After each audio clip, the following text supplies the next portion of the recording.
Hello, everyone. Welcome to Sun Devil Learning Labs again. This is Mr. Miranda, and I'm Miss Alford. today we're going to be talking about probability of compound events. So today's objective is that you should be able to say by the end of this lesson, I can find the probability of compound events that are either dependent or independent from one another. So we'll be taking a look at quite a few examples, talking about what compound events are and what the difference between dependent and independent events are too. So at this time, take out a piece of paper or your notebook that you've been taking notes in and a pencil, and let's get started with the lesson. All right, so a couple things that you guys should remember from last video from Wednesday is that we talked about theoretical and experimental probability. If you don't really know what that is and need a better grasp on what that is, please visit that video. But we're just going to briefly explain. Theoretical probability is just the expected probability or outcome of the event, and experimental probability is the actual results from the events or trials that you conducted. Oh, and then some new terms for today are independent and dependent events. Independent events are just the events that happen. So if you take an event and you do that first, the next one that you do shouldn't be affected by the first event. So it's like the example that we went over on Wednesday where we took out a chip, but we put it back so that the next drawing of the chips wouldn't be affected by the first drawing of the chip. Because if you just take out a chip and don't put it back in, then the probability is always going to change for every trial that you do, and then that's when it becomes dependent. And I didn't explain that last video, but dependent events are the outcome of the first event, where the outcome of the first event affects the outcome of the following events.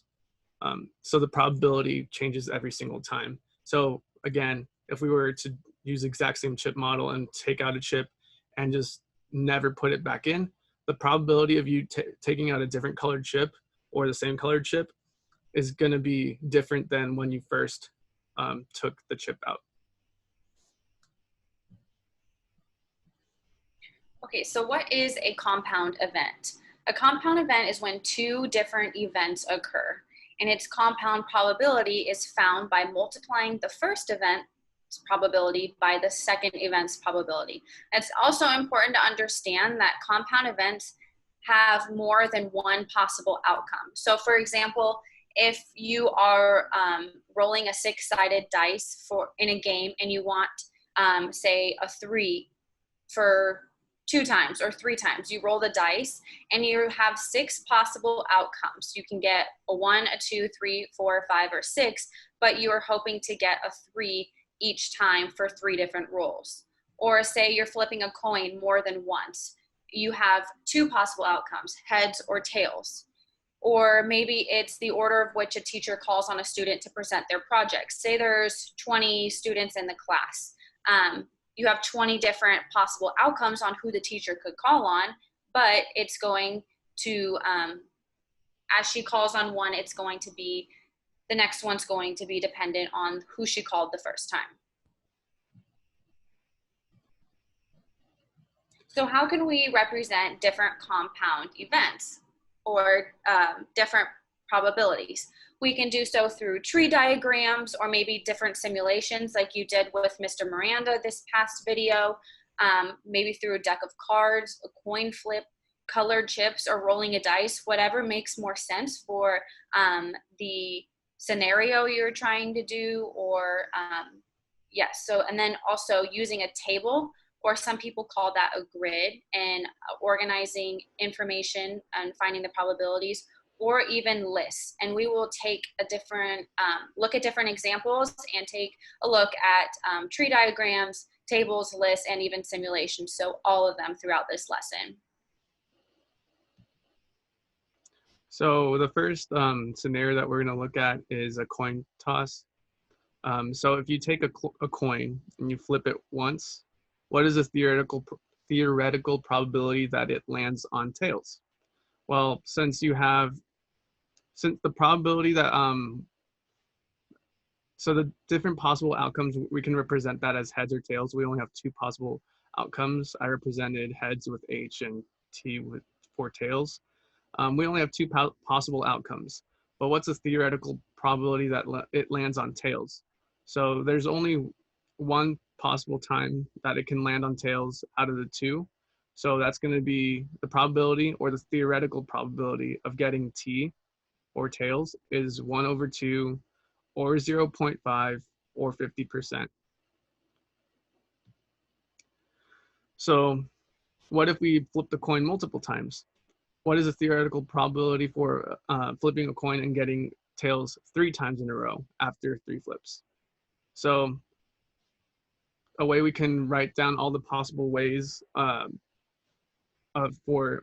the probable ways of the order of which the coin lands on heads or tails.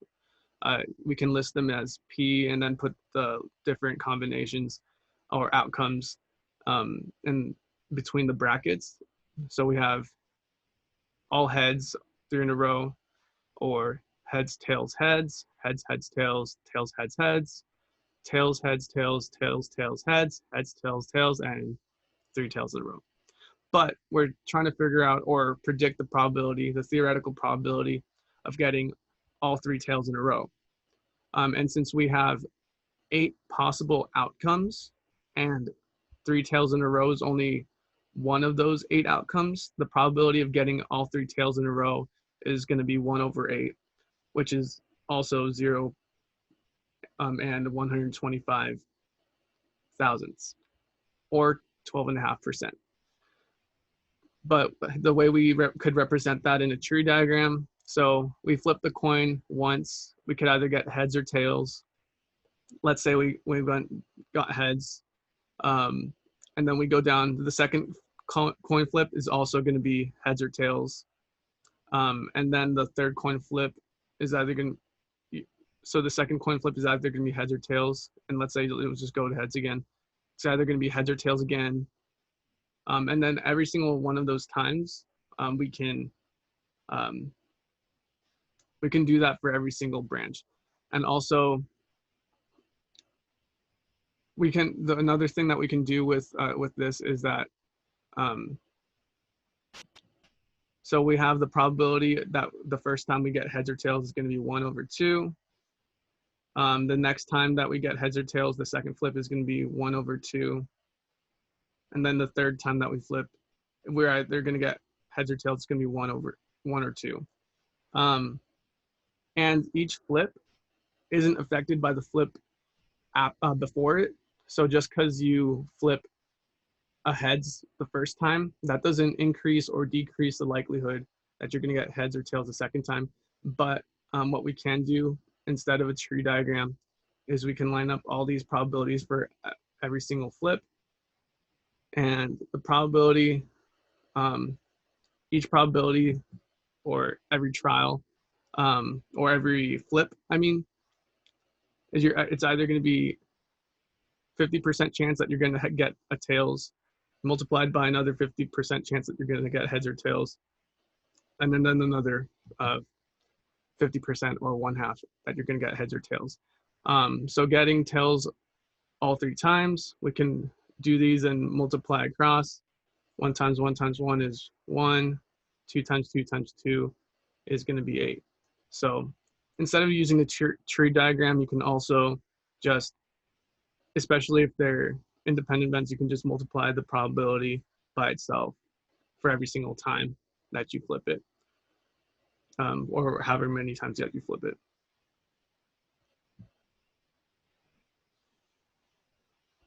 Okay, so now we're going to take a look at a family simulation. So the question is, how likely is it that a family with 3 children has all boys or all girls?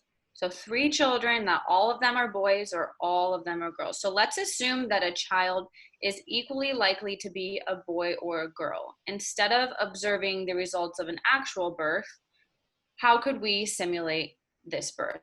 Well, we are it's a boy or a girl, so there's a 50-50 chance each time, and it's equally likely. So in this case, in order to simulate, we're going to use a fair coin that has a side for tails and a side for heads. So if the coin lands on heads, then we'll say that a boy was born. And if the coin lands on tails, then we'll say a girl was born. If the coin is fair, then that means the head and tails are equally likely, making it equally likely to get a boy or a girl. So now it says we have 50 trials recorded. What is the theoretical probability that a family will have either all 3 boys or all 3 girls, assuming that the coin is fair? So we're taking a coin and we're flipping it 50 times, and we're going to do 50 trials, so that's going to be 150 times for flipping the coin, and we're going to mark it each time that we flip it. And this is going to help us be able to explain our experimental probability of what this is, what the probability could be of a family getting all 3 boys or all 3 girls. So let's take a look at what we came up with after we did 50 trials. Oh.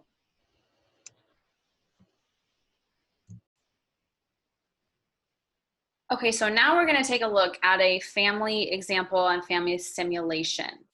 So the question is, how likely is it that a family with 3 children has all boys or all girls? So that's saying that a family will have 3 boys or 3 girls. So let's assume that having a child is equally likely to be a boy or a girl. Instead of observing the results of actual births, how could we simulate a birth? So we know that if a mom has a kid, there's an equally likely chance, there's a 50-50 chance of getting a boy or getting a girl. So what can we use to simulate this instead of obviously asking families to have children or watching births? We can toss a fair coin because there is 2 sides, a 50-50 chance of getting a heads or a tails.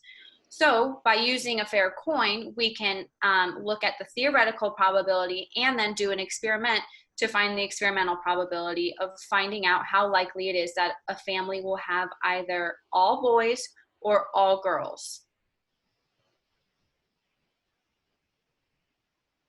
So if we flip a coin and the coin lands on heads, then we can say that a boy was born. And if we flip a coin and it lands on tails, then we can say that a girl was born. If the coin is fair, then that means the head and tails are equally likely. There's a 50-50 chance, making it equally likely to get a boy or a girl. So it's important that, and that's the big thing too, is it a boy or a girl? We're not paying attention to just having all boys or all girls. So now we're going to take a look at what is the theoretical probability that a family will have either all 3 boys or all 3 girls, assuming that the coin is fair.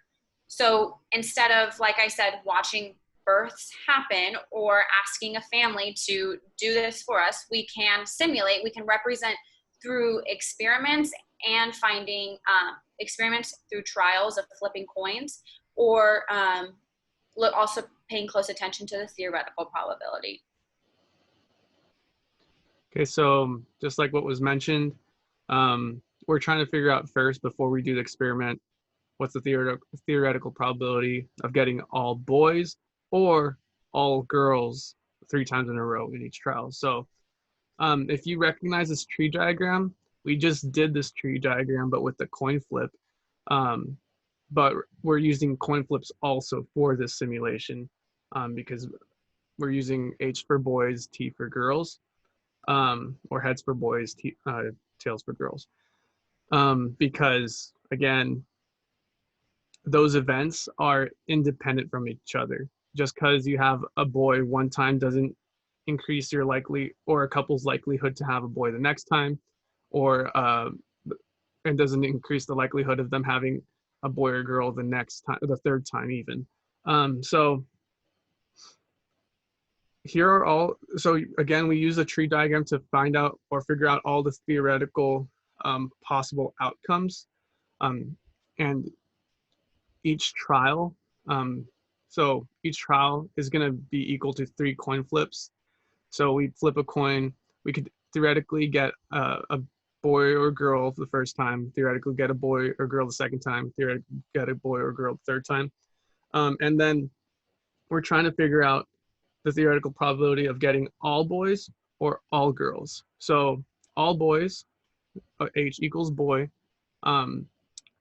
So all 3 times would be H, H, H. We see that only here one time.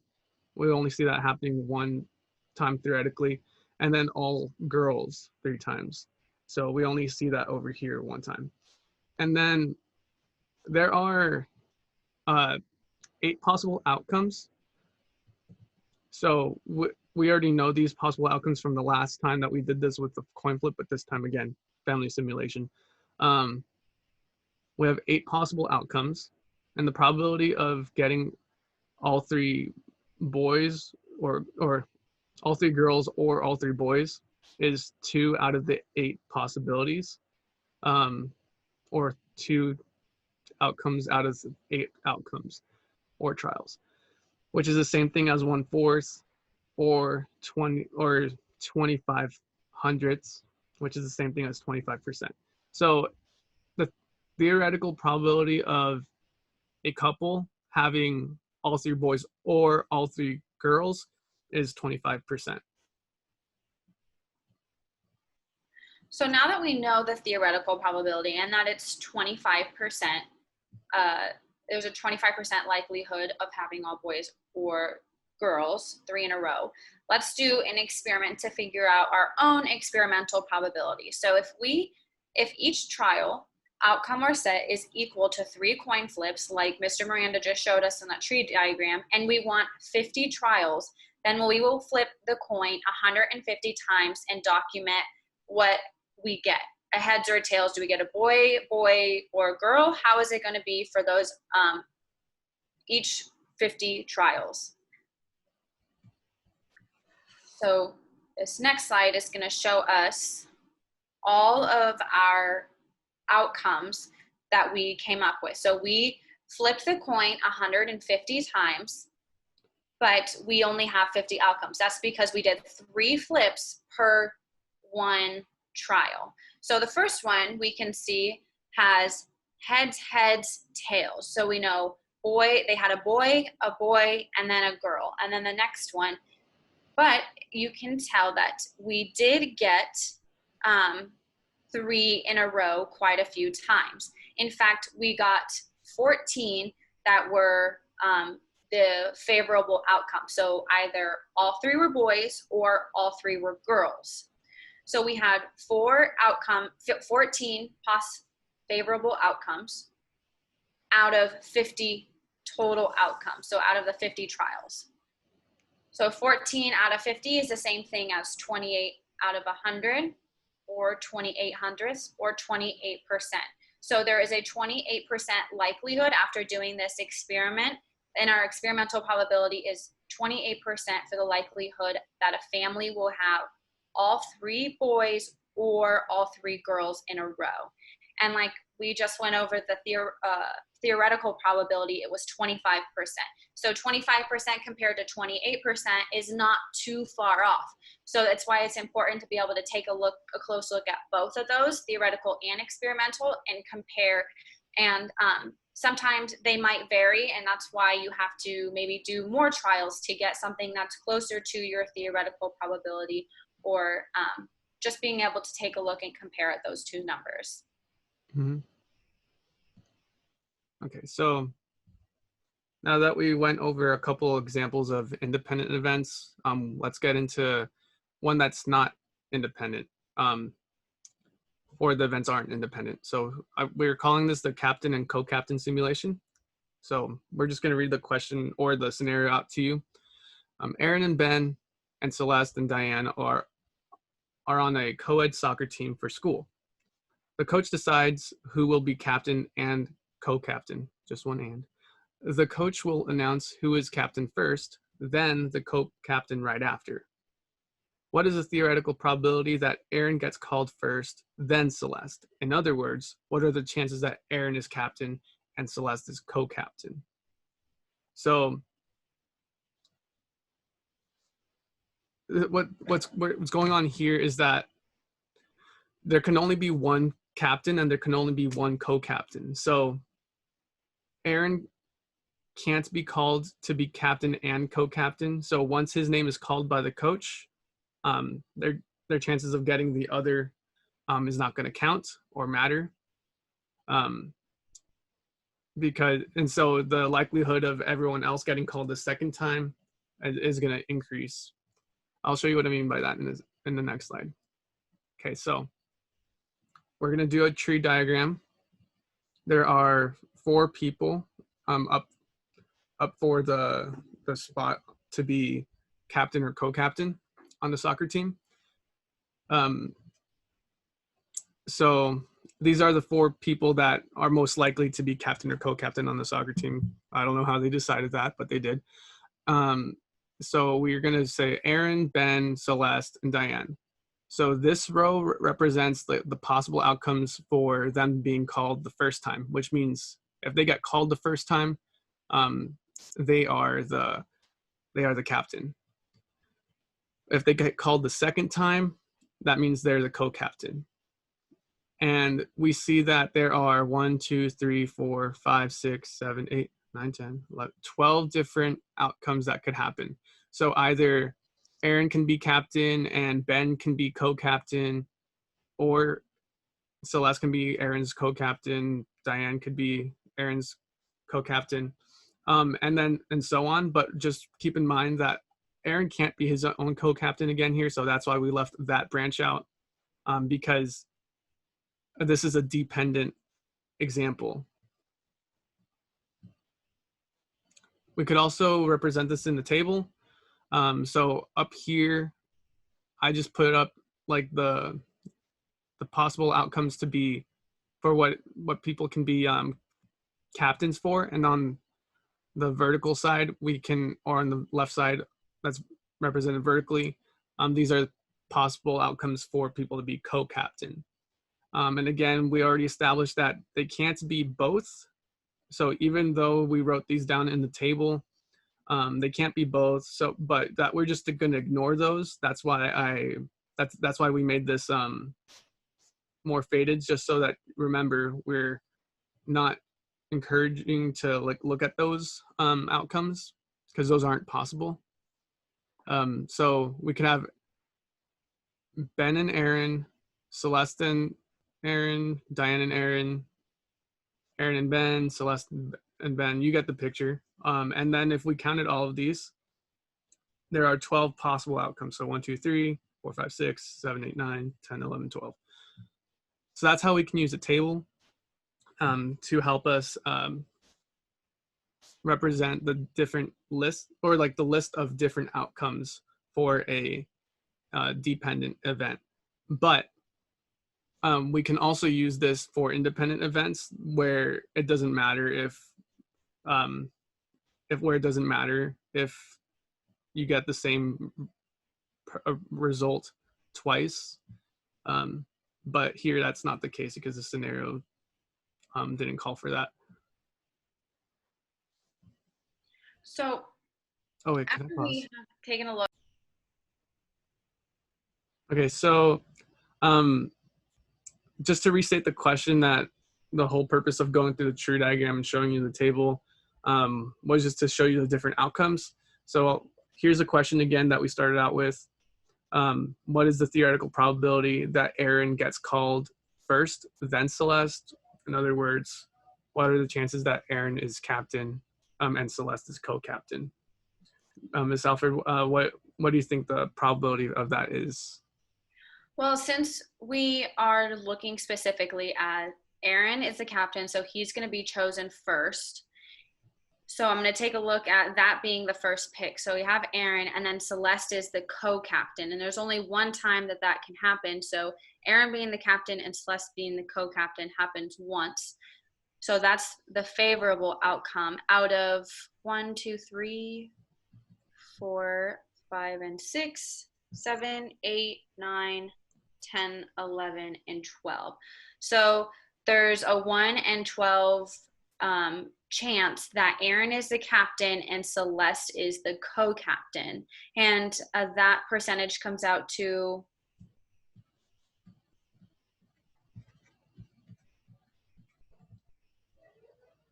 Oh, 83.33. wait, sorry. That's not it. Can we restart that? Oh my gosh. Just say it out loud, okay? Okay, I'll do that. I'm so done.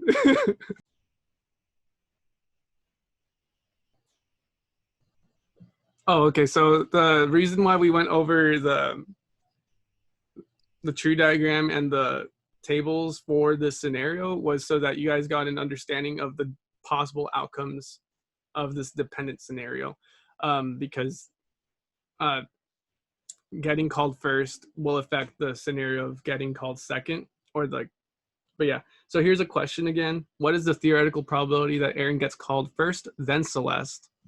In other words, what are the chances that Aaron is captain and Celeste is co-captain? So we know that Aaron is the first pick. Aaron is the captain. So we'll take a closer look at that part of the tree because that is the first pick. And then we are finding the chances that not only is Aaron the captain, but Celeste is the co-captain. So right there we have C. So Aaron being the captain and Celeste being the co-captain only happens once out of all of the outcomes. So it happens once out of 1, 2, 3, 4, 5, 6, 7, 8, 9, 10, 11, 12. So there's 1 in 12 chances that Aaron is the captain and Celeste is chosen as the co-captain, which comes to 8.33% chance that that is the case. Awesome. All right. So just a little bit of a lesson recap after we went through all of those important words and examples. Mr. Miranda, what is the difference between independent and dependent probabilities? So the difference between independent and dependent probabilities is that in an independent scenario, if you have a scenario that where you have compound events, the first event is not going to affect the outcome of the events afterwards. Okay. So that just like the coin flip, the likelihood of you flipping heads a second time is not affected by the result before that. And in a dependent scenario where we have a compound problem, the first result will affect the results afterwards. So just like the problem we just went over, the captain co-captain scenario, getting called first affects everyone else's chances of getting called second. So that's what the difference between independent and dependent probabilities. Okay, awesome. So as for you, what are compound events and what can we use to find and represent their probabilities? So compound events are events that take place and have more than 2 or more different outcomes. So with that being said, like before, rolling a dice, you could have 6 possible outcomes. Or a mother having a kid, you have 2 possible outcomes, a boy or a girl. And you can find the probability of having a boy 3 in a row, like we talked about. There's so many different ways to, so many different compound events that can happen, but ways that we can represent or find those probabilities are through tree diagrams or through lists, or maybe like lists like we looked at the heads and the tails. The tree diagram we were also able to represent through heads or tails, and then different tables or different simulations with maybe dice, with coins, with maybe you're reaching your hand into a bag that has different colored marbles. So there's so many different ways to represent these probabilities and to kind of figure out all the possible outcomes, or maybe even just experiment and have different trials and find out those outcomes too. So lastly, we have some extra practice and resources for you guys.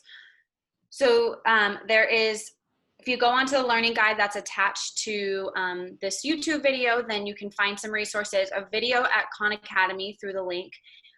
more about probability of a compound event. And then for extra practice, Mr. Miranda made up a quick worksheet that you can access also through the learning guide. And then if you want some more, something more to work on, or something that's going to be a little bit more difficult, maybe you can go to Khan Academy and practice finding some probabilities of compound events, like we did throughout this video. So thank you guys so much. I hope you were able to take a lot away from this video, learn a lot more about independent, dependent events, compound events, and how to represent those probabilities. So that's it. That's all we have for you guys. Thank you so much, and good luck with the school year, and have a good one. Bye, guys.